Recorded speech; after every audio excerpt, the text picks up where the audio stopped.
The Apostle Paul tells the church at Colossae that greed is idolatry. Now, why is it idolatry? Well, greed is that longing for more and more.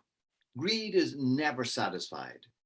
Greed wants more money, more power, more status, more recognition, more material things.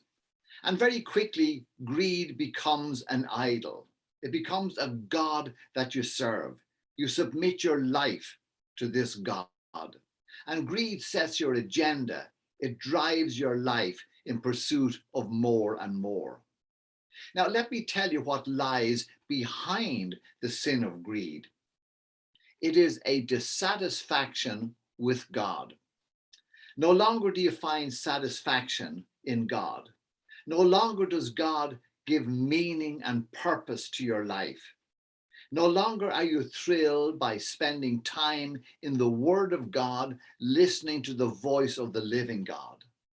No longer is fellowship with God all that important. Overall, God has become boring to you. And so you go in search of a new God, a new substitute, and greed becomes that God. Listen to what Jesus has to say about greed. Watch out.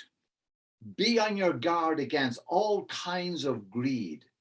A man's life does not consist in the abundance of his possessions.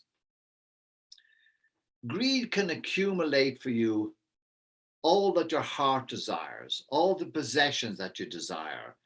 Greed can accumulate all of that. But one day you will stand before God and give an account of your life. And then you will realize that the God of greed whom you have served has rendered you spiritually bankrupt before God. But it doesn't have to be that way if we will heed the words of Jesus.